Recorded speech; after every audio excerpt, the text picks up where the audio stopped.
Welcome back to LA Ragmaker's Spin, where we look beyond the runway and into the realities of apparel manufacturing and professional fashion design. This week began with a surprise. After last week's double elimination, Chloe and Andiry were sent home. I have to admit, I was surprised to see Andiry leave the competition this early, but that's fashion competitions. Every week starts over. This week's challenge was called Catwalk on the Wild Side in partnership with Humane World for Animals. The designers had to create fashion inspired by animals while remaining completely cruelty free. It wasn't about making costumes, it was about translating the spirit of an animal into wearable fashion. That's a much harder assignment than it sounds. Head to head battles. This challenge added another interesting twist. The designers competed one on one. Aaron versus Anna, Lion Jeffrey versus Naheim, Shark Joseph versus Brian B versus Jude, Wolf Bobby versus Elizabeth. Every matchup became its own design competition.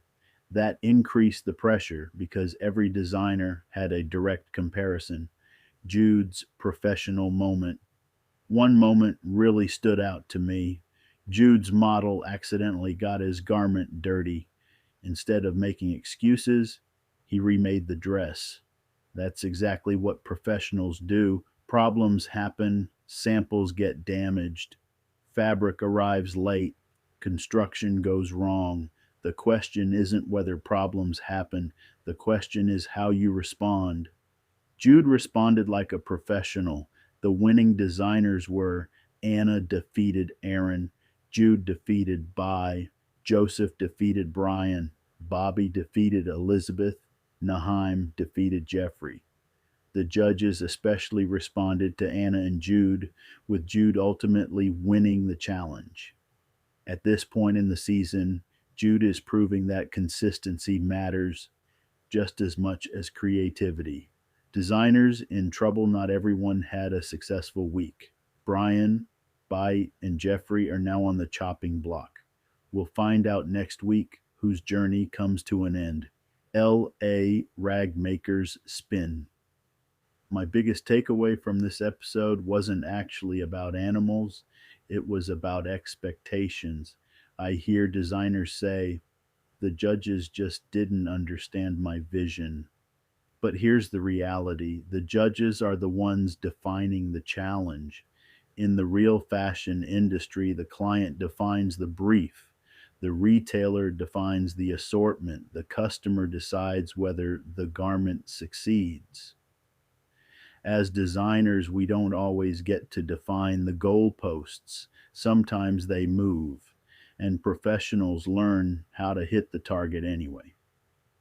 That's one of the most important lessons this competition continues to teach. This episode wasn't really about animals, it was about adaptation. The designers who adapted succeeded. The designers who held on to their own interpretation without fully meeting the brief now find themselves fighting to stay in the competition. Fashion rewards creativity, but it also rewards the ability to solve the problem you've actually been given. If you enjoy fashion from the perspective of apparel manufacturing, product development, and decades of real industry experience, subscribe for more episodes of LA Rag Makers Spin.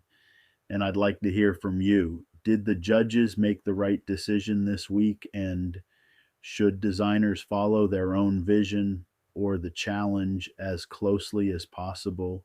I'll see you after episode 5.